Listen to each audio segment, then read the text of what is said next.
In every town, in every shadow, there are stories we were never meant to tell. But tonight on you'll hear them. These are not just tales, they are warnings. Real places, real people, real horrors. So turn off the lights, put on your headphones, and whatever you do, don't look behind you.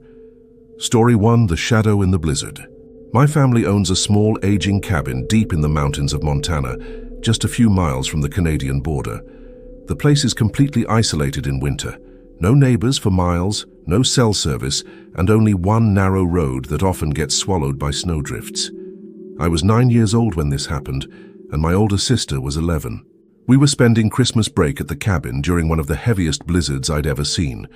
Snow piled up to the windows, the wind howled like a screaming voice, and at night, the world outside our cabin looked like a wall of white. That isolation used to excite us as kids. We'd bundle up and play hide and seek in the snow, or slide down the frozen hills with sleds my dad built from old wood. But that year, something different was waiting for us in the storm. On the third night, just after sundown, my sister and I spotted a figure standing perfectly still at the edge of the woods. At first, we thought it was a tree trunk half buried in snow, but the longer we stared, the more wrong it looked. The shape was tall, human-like, too dark against the white storm, and it wasn't swaying in the wind like the trees around it. It was standing there, like it was watching our cabin. When I finally blinked, it was gone. We told our parents, but they brushed it off, probably just the storm messing with our eyes. But that night, as I tried to sleep, I woke up to the sound of crunching snow outside my window. Slow, deliberate steps, circling the cabin. And then, 3 soft knocks on the glass right beside my bed. I froze under the blankets, too terrified to move. My sister was asleep in the other bed across the loft, and I didn't dare wake her. The knocks came again, 3 dull taps against the glass, like a gloved hand brushing the frost. I finally whispered, "Dad," as loud as I could. Within seconds, heavy boots pounded up the stairs. My dad threw the door open, but by the time he crossed the room and yanked back the curtain, nothing. Just the howling storm outside. He tried the usual parent line. "It's just the wind, buddy. Go back to sleep." But even he looked uneasy. I could see the way his eyes lingered on the snow outside the window, as if he wanted to be sure. The next morning, my sister and I were the first ones awake. We pressed our faces to the frosty glass, trying to prove to ourselves it was all in my head. But that's when we saw them. Footprints. They circled the cabin in a wide loop, pressed deep into the snow. But here's the thing that made my stomach turn. They weren't boot prints. The tracks were too long, too narrow, almost like bare feet in sub-zero temperatures walking calmly in the middle of a Montana blizzard. I'll never forget the way my sister whispered, "Who the hell walks barefoot out here?" That is when we both noticed something else. The tracks didn't lead away into the woods, they just stopped, as if whoever it was had vanished. That whole day, my sister and I couldn't stop talking about the footprints. My parents tried to calm us down, saying it was probably just some hiker who lost his way. But even as a kid, I knew that didn't make sense. Nobody hikes barefoot through a blizzard at night. Nobody just disappears in the snow. That evening, the storm only got worse. Gusts of wind slammed against the cabin walls so hard, it rattled the old wooden beams. By the time the sun set, the windows were shaking like they might burst. We were sitting around the fireplace, trying to drown out the howling storm with a board game, when the dog suddenly stood up and growled. Her fur bristled and she locked her eyes on the front door. My dad chuckled nervously, muttering something about her being on edge from the storm, but then we all heard it. Knocking. 3 slow, deliberate knocks. Not on the windows this time, on the front door. The entire room went silent. My mom whispered, "Who in God's name would be out there right now?" The dog barked once, sharp and angry, before whimpering and backing away into the corner. My dad grabbed the fireplace poker, walked to the door and slowly opened it. The wind blasted snow into the room, but otherwise, nothing. No person, no footprints, just empty white. And then, from upstairs, my sister screamed. I bolted up the stairs with my dad right behind me, the poker still in his hand. My sister was standing at the window in the loft, her hands pressed against the glass, her face pale like she'd seen a ghost. When we reached her, she didn't even turn around. She just pointed outside and whispered, "He's out there." I looked through the frost-coated window. At first I saw only the blizzard, snow whipping through the air in thick sheets, but then, in the break between gusts, I saw him. A man-shaped figure standing just beyond the tree line, perfectly still. His skin looked wrong, like it wasn't skin at all, but frozen over, pale grey and cracked. He wasn't wearing a coat or boots or anything at all except something dark and torn clinging to his shoulders. And even through the snow, I swear I could see his head tilted upward, staring directly at us. My dad yanked the curtain shut and barked, "Both of you downstairs, now." We obeyed, hearts pounding, but I couldn't shake the image. That thing outside wasn't just someone lost in the storm. No one could stand half naked in that weather and survive. And yet, it was there, waiting. That night, none of us slept. My dad stayed by the front window with the poker in his hand, staring out into the white void. My mom tried to keep us calm, but even she kept glancing at the curtains every time the wind howled. Around midnight, the power went out. The cabin sank into total darkness, except for the flickering glow of the fireplace. The silence after the heater died was terrifying, just the groan of the old wood and the constant suffocating roar of the storm. And then it came again. Knock, knock, knock. But this time it wasn't at the door. It came from the back of the house.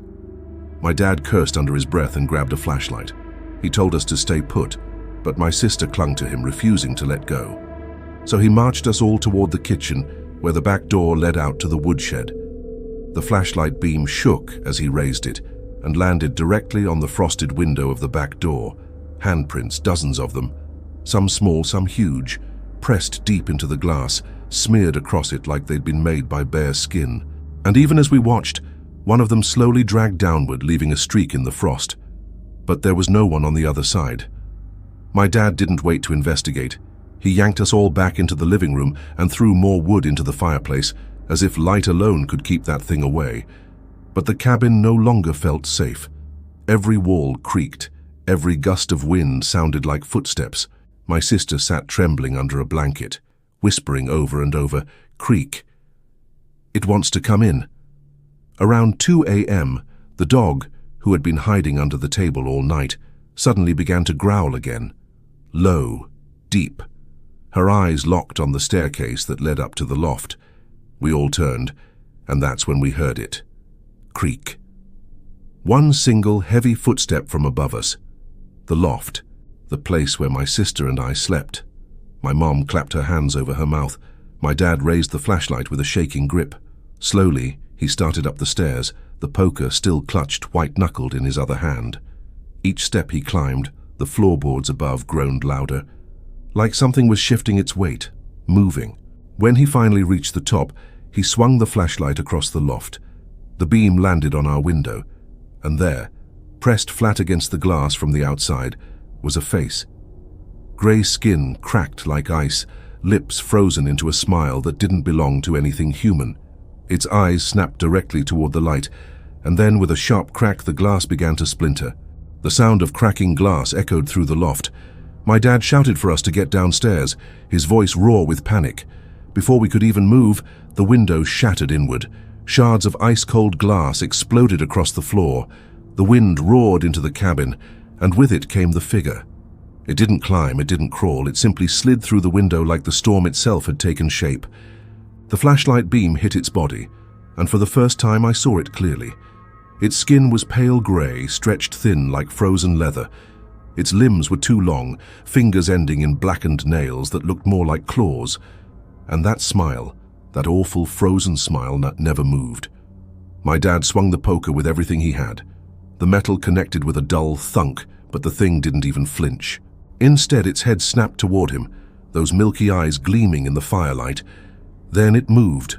Not fast, not like an animal, but slow and deliberate, as if it knew there was nowhere for us to go. Each step made the old wood groan, each claw dragging across the wall as it advanced. The dog barked once, then lunged, brave, desperate. But in a blur, the creature's hand swept out, and the sound that followed wasn't a bark. It was a whimper, and then silence. The living room felt smaller than ever, every corner swallowed by shadows as the storm howled through the broken window above. The thing descended the stairs, slow, deliberate, each step groaning under its weight. My dad stood between it and us, poker raised, flashlight trembling in his grip. My mom clutched my sister and me against her chest, whispering prayers under her breath. The creature finally stepped into the firelight. Its skin glistened wet, like melting ice. Its lips peeled back, but the smile never changed. And then it exhaled. The breath was white, thick, colder than the storm outside. It filled the air around us, and instantly, the fire in the hearth shrank, sputtering like it was choking. "Stay behind me!" my dad shouted, swinging the poker again. The strike landed across its shoulder with a crack that should have broken bone, but instead, the iron froze to its skin like metal against a block of ice. When he tried to pull it back, the creature's head snapped sideways in one unnatural jerk. Its long fingers closed around the poker and ripped it from his hands. The sound it made then wasn't human. A rasp, like wind shrieking through broken glass. And as it moved closer, its clawed hand brushed against the walls, leaving behind long streaks of frost. The wood cracked from the cold. My mom screamed. My sister buried her face into my shoulder, and me, I made the mistake of looking straight into its eyes. For a moment, I swear I didn't see a reflection. I saw snow. Endless, white, empty snow. And then the creature took its first step toward me. The creature stepped closer, its weight making the floor groan. My breath turned white, burning in my lungs like ice. My dad grabbed a burning log from the fireplace, holding it like a torch.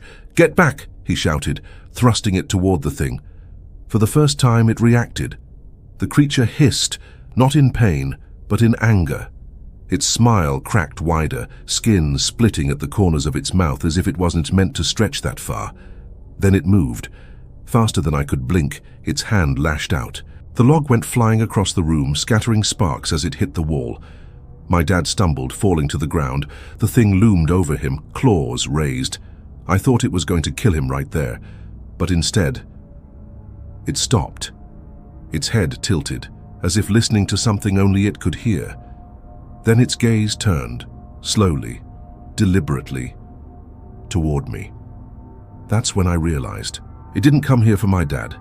It didn't come here for any of us. It came here for me. The air grew so cold that frost spiderwebbed across the living room walls. My mom pulled me tighter against her, but I felt my legs moving on their own, like something inside those pale eyes was pulling me forward. My sister screamed my name, her voice breaking, and then the creature lunged. The creature lunged. I don't remember deciding to move. My body just reacted. I grabbed the iron poker from the floor where my dad had dropped it and thrust it upward as the thing bore down on me. The tip rammed into its chest. For a second, nothing happened. Then the scream came. It wasn't a human scream, it was the storm itself. The howl of the blizzard funneled through broken glass. The windows rattled.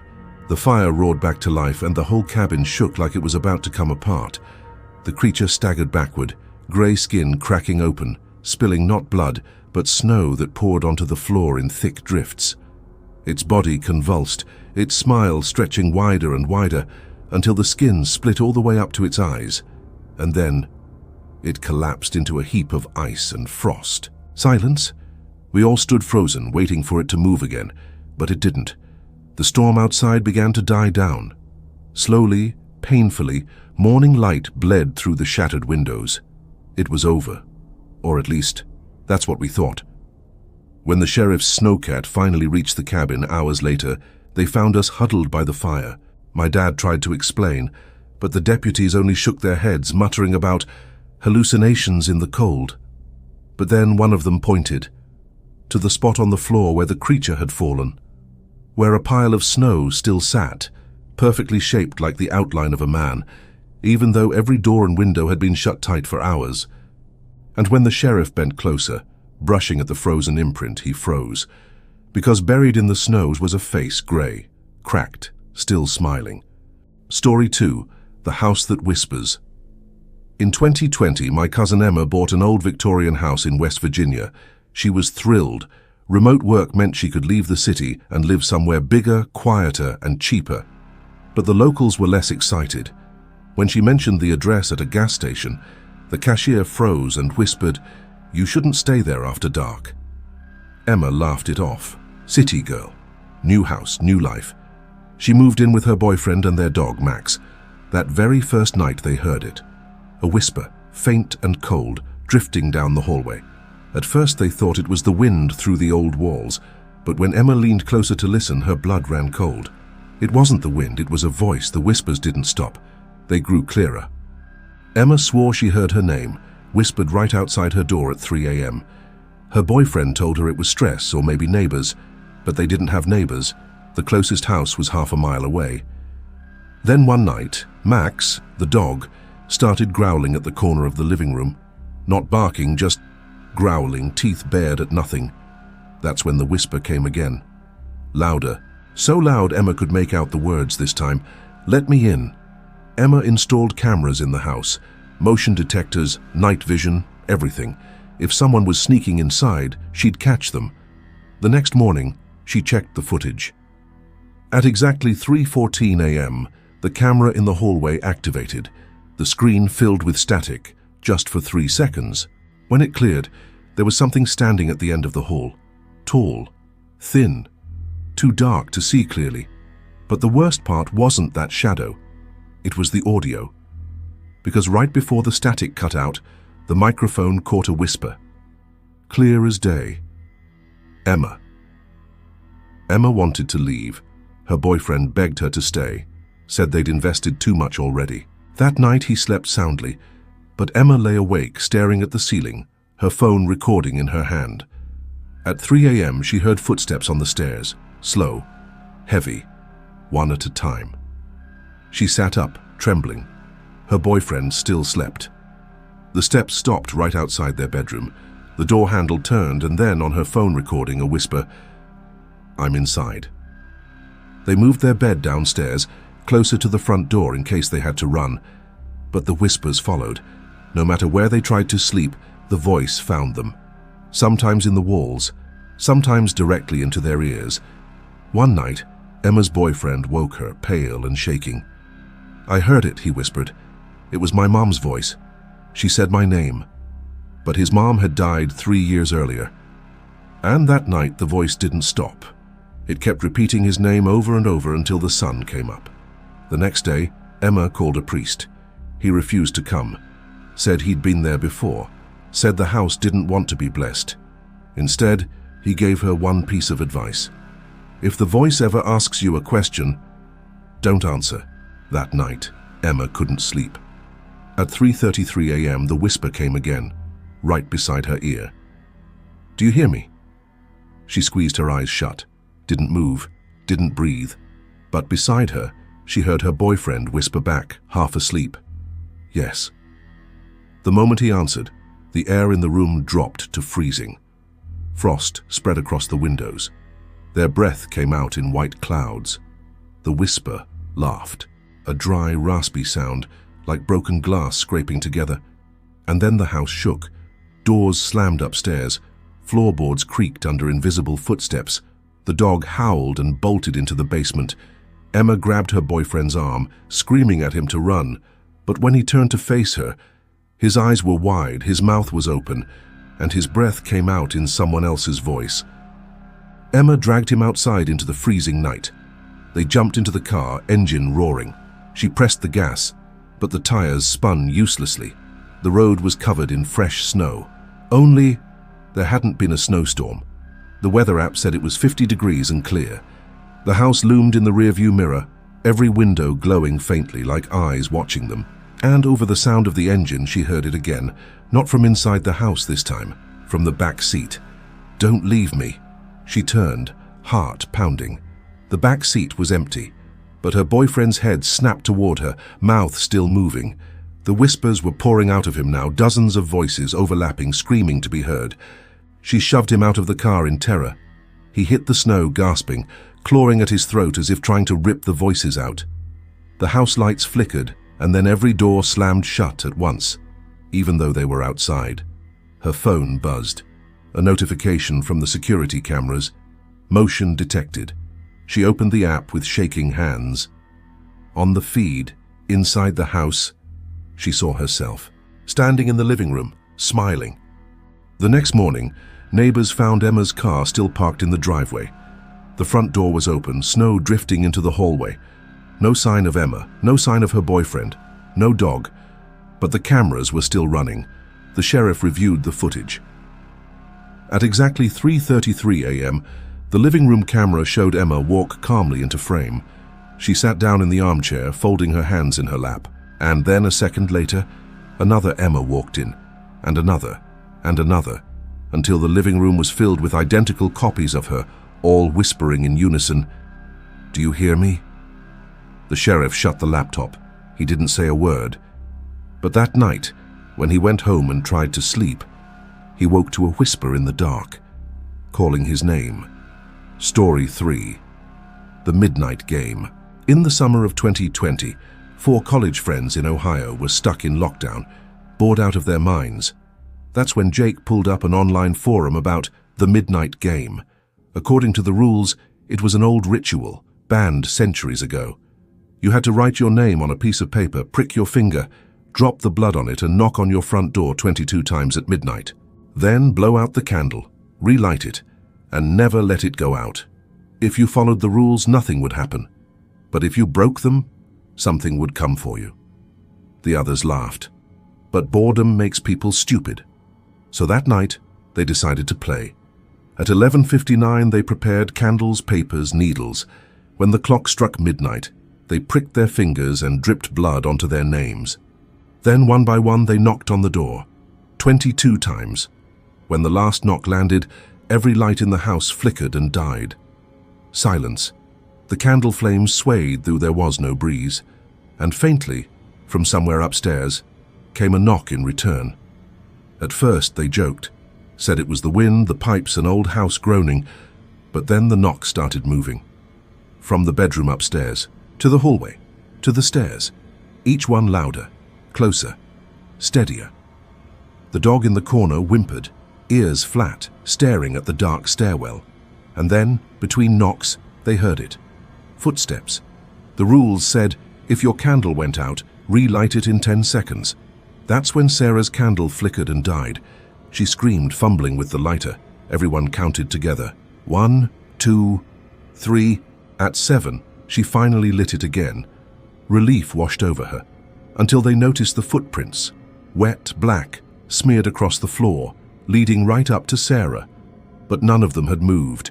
Jake demanded they end the game, but the rules were clear. Once started, you couldn't stop until 3:33 a.m., so they sat huddled in the living room, candles trembling, listening to the footsteps circle them. Every time they looked toward the sound, nothing was there.